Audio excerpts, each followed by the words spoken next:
Next is unity of direction. देखिए direction किसी भी एम्प्लॉय को हमेशा टाइम टू टाइम चाहिए होती है कि उसे क्या करना है, और यहाँ पर फ्योल का ओपिनियन है, उन्होंने ये प्रिंसिपल बनाया है कि there should be unity of direction. As you can see in this diagram also, आप देख रहे हो कि एक सुपीरियर है जो अपने सबऑर्डिनेट्स को एक ही डायरेक्शन में लेके जा रहा है। ये क्या है, क्या ये एक्सप्लेन करना चाहता है? इट मीन्स ये कहते हैं कि according to this principle there should be one head and one plan for a group of activities having the same objective. बहुत सारी एक्टिविटीज हम एक ऑब्जेक्टिव को अचीव करने के लिए परफॉर्म करते हैं, तो इनका मानना है कि जो सेम ऑब्जेक्टिव को अचीव करने के लिए डिफरेंट एक्टिविटीज परफॉर्म की जाती हैं, वो एक्टिविटीज एक ही हेड और एक ही प्लान के अंडर चलनी चाहिए। एक प्लान होना चाहिए, उसका एक हेड होना चाहिए, और जितने भी सबऑर्डिनेट, जितने भी एम्प्लॉयज उस पर्टिकुलर ऑब्जेक्टिव के अटेनमेंट के लिए, उस पर्टिकुलर प्लान के लिए वर्क कर रहे हैं, वो सब एक ही डायरेक्शन में जाना चाहिए। ऐसा नहीं होना चाहिए ना कि अगर प्रोडक्शन डिपार्टमेंट है, उसकी कुछ एक्टिविटीज है, उसके कुछ प्लान्स हैं, वो सब उस डायरेक्शन में जा रहा है और सेल्स का अलग चल रहा है, आप दोनों को मिक्स कर दोगे तो क्या होगा, मिसमैच हो जाएगा। तो there should be unity of direction कि ये सब एम्प्लॉयज जिन्हें इस पर्टिकुलर ऑब्जेक्टिव के लिए कुछ एक्टिविटीज अलॉट की गई हैं, वो इसी डायरेक्शन में जाएंगे, प्रोडक्शन वाले प्रोडक्शन में, सेल्स वाले सेल्स में। ठीक है, दिस वाज द मीनिंग। अब आते हैं इसके positive and वॉलेटिंग effect. Positive effect क्या होगा अगर हम इस प्रिंसिपल को फॉलो करेंगे, अगर हम यूनिटी ऑफ डायरेक्शन को अपने मैनेजमेंट में, अपनी एक्टिविटीज में अप्लाई करेंगे? It will be easy to achieve our objectives. Obviously production department के जो अपने ऑब्जेक्टिव सेट हैं, जो वो एक्टिविटीज प्लान कर रहे हैं, जो एक्टिविटीज वो इंप्लीमेंट कर रहे हैं, वो उसी डायरेक्शन में जाएंगी, उनको एक ही डायरेक्शन मिलेगी कि मुझे यही काम करना है, वही काम करेंगे, तो वहां पर आपके ऑब्जेक्टिव्स भी टाइमली अचीव होंगे। Next, increase the efficiency of the organisation. Obviously organisation की एफिशिएंसी तो इंक्रीज होएगी, क्योंकि एक टास्क को बहुत अच्छे से एम्प्लॉयज अपना परफॉर्म कर रहे हैं। अगर हम उन्हें दो अलग अलग टास्क में इंक्लूड कर देंगे, अगर एंगेज कर देंगे, तो वो भी कंफ्यूज हो जाएंगे, इधर का काम उधर, उधर का काम इधर, तो सारा काम मिसमैच हो जाएगा। अगर एक ही डायरेक्शन दी जाएगी तो हमारी एफिशिएंसी भी इंक्रीज होगी। Next is it leads to coordination. Coordination हमने ये आपके फर्स्ट चैप्टर में भी रीड किया था कि कोऑर्डिनेट करना बहुत जरूरी है। ठीक है कि प्रोडक्शन डिपार्टमेंट अपनी प्रोडक्शन एक्टिविटीज को एक डायरेक्शन में ले जा रहा है, सेल्स डिपार्टमेंट एक डायरेक्शन में लेके जा रहा है, बट दोनों को कोऑर्डिनेट भी करना पड़ेगा। दोनों अपनी अपनी एक्टिविटीज परफॉर्म करेंगे और एक पॉइंट पे आके वहां पर कोऑर्डिनेट करते हैं, क्योंकि दोनों अपना अपना काम कर चुके हैं। अगर दोनों एक साथ मिलकर के काम करेंगे तो कोऑर्डिनेशन नहीं होगा, क्योंकि किसी को ये पता ही नहीं है कि वो क्या काम कर रहे हैं। सब अपना अपना काम अच्छे से करेंगे, उसका आउटपुट आएगा, उसके बाद कोऑर्डिनेट करना इजी होगा। तो यहाँ पर कोऑर्डिनेशन पॉसिबल है। अगर सब काम मिक्स होके एक साथ करेंगे तो कोऑर्डिनेशन हो ही नहीं पाएगा, क्योंकि किसी को पता ही नहीं है क्या करना है। ओके, तो these were the positive effects. और अगर आप इस प्रिंसिपल को अप्लाई नहीं करते हैं, अगर हम अपनी मैनेजमेंट में इस प्रिंसिपल को फॉलो नहीं करते हैं, इसका वायलेशन करते हैं, तो हमारे ऊपर क्या इंपैक्ट पड़ेगा, क्या उसका इफेक्ट होगा? Advantage of specialisation is not obtained. भाई देखिए, जो जिस काम में स्पेशलाइज्ड होता है, जो उसके स्किल्स होते हैं, हम उसे वही काम देते हैं, वही काम देंगे तो उसकी एफिशिएंसी इंक्रीज होगी, एफिशिएंसी इंक्रीज होगी तो ऑर्गेनाइजेशन की एफिशिएंसी भी इंक्रीज होगी, ऑब्जेक्टिव भी टाइमली अचीव किए जाएंगे। बट अगर नहीं करेंगे तो इसका कोई फायदा नहीं है। हम किसी को कोई भी काम दे रहे हैं, उसकी स्किल्स के अकॉर्डिंग नहीं दे रहे, तो आउटपुट भी अच्छा नहीं आएगा। Next, difficulty in achieving the objectives. वही बात आती है कि हम कहते हैं कि हमारे ऑब्जेक्टिव, जो सेम ऑब्जेक्टिव है, उसके अटेनमेंट के लिए हम एक ही प्लान बनाएं। प्रोडक्शन डिपार्टमेंट का ऑब्जेक्टिव प्रोडक्शन से रिलेटेड होगा, सेल्स डिपार्टमेंट का ऑब्जेक्टिव सेल्स से रिलेटेड होगा कि उन्हें सेल्स बढ़ानी है। तो सबके ऑब्जेक्टिव्स अलग होते हैं, दो वो एक ही ऑर्गेनाइजेशन के लिए वर्क कर रहे हैं, उनका गोल अपनी ऑर्गेनाइजेशन की ग्रोथ है, बट हर डिपार्टमेंट का अपना ऑब्जेक्टिव होता है, अपना आउटपुट उनको निकालना है। तो वो ऑब्जेक्टिव अचीव करना हमारे लिए पॉसिबल नहीं होगा अगर हम एक डायरेक्शन में नहीं चलेंगे। Okay, decrease in the efficiency of the organisation. वही बात आती है, यहां पर अगर फॉलो करेंगे तो एफिशिएंसी इंक्रीज होगी, अगर डायरेक्शन सही नहीं होगी, कोऑर्डिनेशन नहीं होगा, तो ऑब्वियसली एफिशिएंसी क्या हो जाएगी, डिक्रीज हो जाएगी, डाउन जाएगी, आउटपुट अच्छा नहीं आएगा। Understood? This was unity of direction. अब नेक्स्ट रीड करते हैं।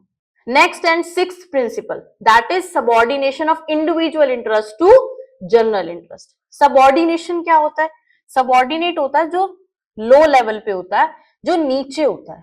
तो यहां पर इस प्रिंसिपल का मानना है कि दो इंटरेस्ट है हमारे, individual interest and general interest.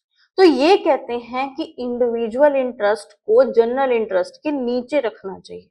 General means अगर एक ऑर्गेनाइजेशन में बहुत सारे लोग काम कर रहे हैं, सब अपनी अपनी एक्टिविटीज परफॉर्म कर रहे हैं, अलग अलग लेवल्स पे वर्क कर रहे हैं, तो उस स्टेटमेंट में ये कह रहे हैं कि हमें जनरल इंटरेस्ट को, जो सभी के लिए अच्छा है, उसे ऊपर रखना चाहिए और किसी एक इंडिविजुअल के इंटरेस्ट को उससे नीचे।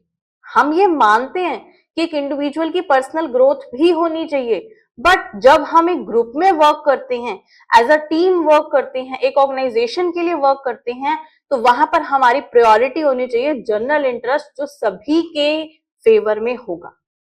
ओके, तो according to this principle the interest of organisation should take priority over the interest of any one individual. किसी एक एम्प्लॉय से ऊपर है हमारी ऑर्गेनाइजेशन का अपना इंटरेस्ट और उसका ऑब्जेक्टिव। ठीक है, इसके पॉजिटिव इफेक्ट क्या है? अगर हम ऐसा करते हैं, हम जनरल इंटरेस्ट को अपनी प्रायोरिटी में रखते हैं, तो हमें क्या फायदा होगा, क्या पॉजिटिव इंपैक्ट होगा? Everybody profits in the profit of the company. अब वो कहते हैं कि अगर हम जनरल इंटरेस्ट में वर्क करते हैं, कंपनी का प्रॉफिट होगा तो सबको प्रॉफिट मिलेगा। अगर एक इंडिविजुअल के बारे में सोचेंगे, उसकी पर्सनल ग्रोथ, उसके प्रॉफिट, उसकी अर्निंग के बारे में सोचेंगे, तो सिर्फ वही ग्रो करेगा। बट जनरल इंटरेस्ट के बारे में सोचते हैं, पूरे ऑर्गेनाइजेशन के बारे में सोचते हैं, तो यहां पर तो ऑर्गेनाइजेशन के साथ सबका प्रॉफिट इंक्रीज होगा। This will be a positive point for the organisation, किसी भी कंपनी के लिए, किसी भी इंस्टीट्यूशन के लिए। Next is coordination between the individual and the organisational objective. अब देखिए, अगर कंपनी का प्रॉफिट बढ़ेगा, कंपनी के इंटरेस्ट में काम किया जाएगा, तो उसका बेनिफिट हर एम्प्लॉय को मिलेगा, और जब हर एम्प्लॉय सेटिस्फाई होगा, तो यहाँ पर इंडिविजुअल ऑर्गेनाइजेशन दोनों के बीच में कोऑर्डिनेशन होगा। लेकिन अगर हम सिर्फ एक इंडिविजुअल के बारे में सोचें, अगर हम उसके इंटरेस्ट पे फोकस करें, उसके प्रॉफिट के बारे में सोचेंगे, तो वहां पर कोऑर्डिनेशन अच्छा नहीं होगा, क्योंकि जिनको प्रॉफिट नहीं मिला, मेहनत सबने की, एज अ टीम सबने वर्क किया, और बेनिफिट सिर्फ एक को मिलेगा, तो वहां पर कोऑर्डिनेशन पॉसिबल ही नहीं है। ऑब्जेक्टिव का अटेनमेंट भी पॉसिबल नहीं है। कैसे अटेन करेंगे? वो तो अपने पर्सनल ऑब्जेक्टिव्स फुलफिल कर लेगा। ठीक है, next are the violating effects. Increase in jealousy. देखिए, ये ह्यूमन नेचर में भी होता है कि अगर हम एक टीम में काम करते हैं ना, तो जितने भी लोग एक टीम में होते हैं, सबके इंटरेस्ट, सबकी एबिलिटीज, सबकी एफिशिएंसीज वेरी करती हैं। किसी की ज्यादा होती है, किसी की कम होती है, बट जब ऑब्जेक्टिव अचीव होता है, तो उसका बेनिफिट सबको मिलता है, चाहे किसी ने कम काम किया हो या ज्यादा। और अगर ऑब्जेक्टिव अचीव नहीं होता, तो उसका लॉस भी सबको होता है। जिन्होंने अच्छी मेहनत की थी, उन्हें भी कुछ नहीं मिलता। तो यहां पर अगर हम किसी इंडिविजुअल इंटरेस्ट पे ज्यादा फोकस करेंगे, किसी एक एम्प्लॉय के पर्सनल इंटरेस्ट पर ज्यादा फोकस किया जाएगा, उसकी ग्रोथ पे फोकस किया जाएगा, तो यहां पर तो जेलसी का फैक्टर आएगा ही।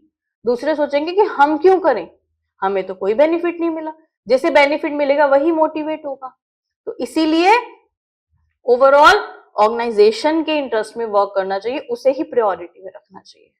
ठीक है, next is lack of coordination between individual and organisational objective.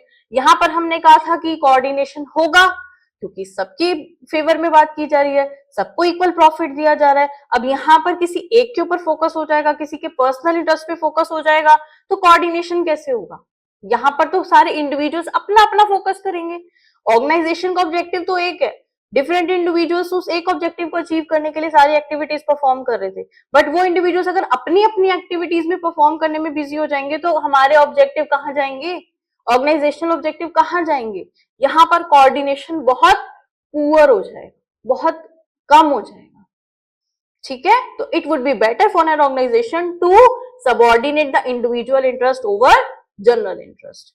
ठीक है, next is one case study that we'll discuss with you. It is related to basically the principles we have discussed till now.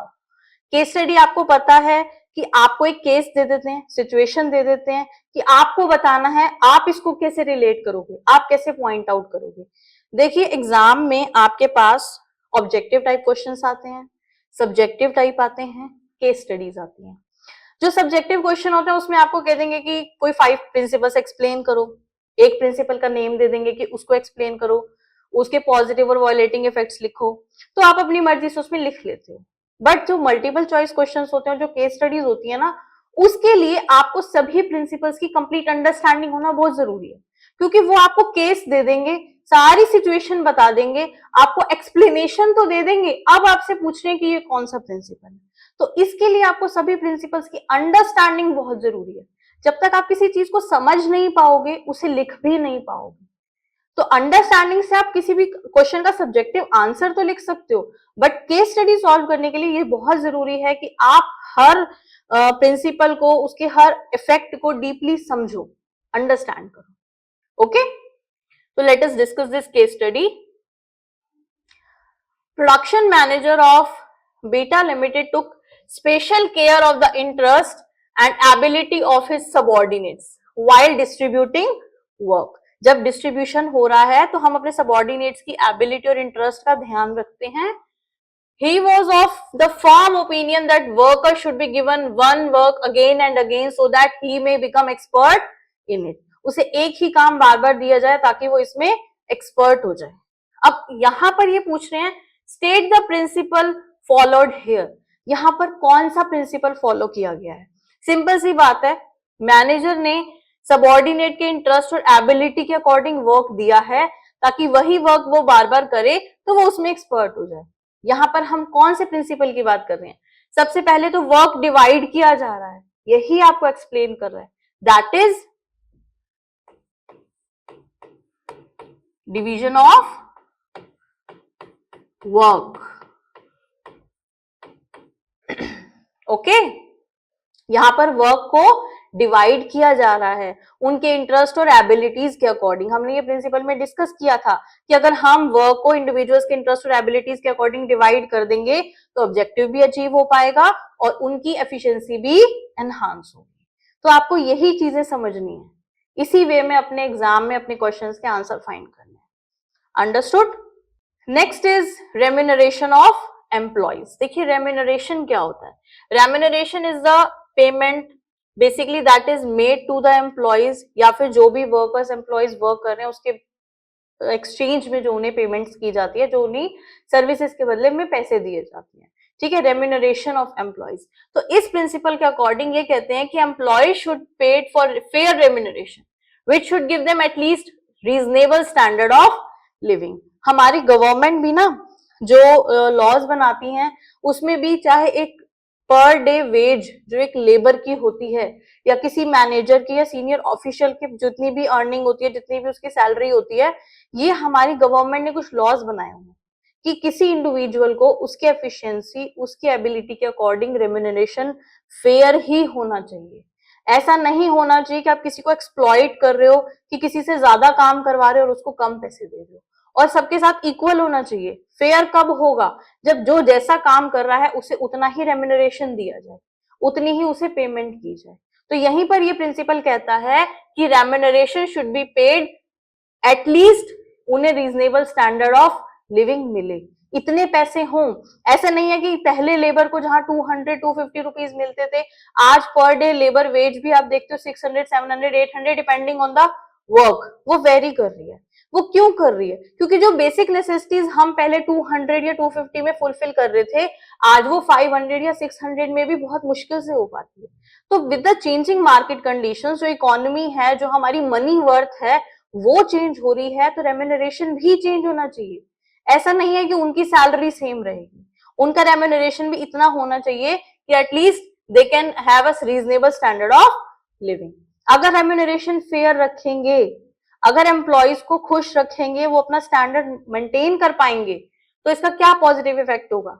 कॉन्जेनियल atmosphere means कि एक pleasant सा atmosphere बन जाएगा आपके organisation में, जहां पर सभी एम्प्लॉइज खुश होकर के काम करेंगे। अच्छा एटमॉस्फेयर बनेगा क्योंकि जितनी वो मेहनत कर रहे हैं, जितना वो काम कर रहे हैं, उतना उन्हें रेम्यूनरेशन मिल रहा है, वो अपनी बेसिक नीड्स फुलफिल कर पा रहे हैं, उसके अलावा जो उनकी पर्सनल जो भी नीड्स है वो भी पूरी हो पा रही हैं।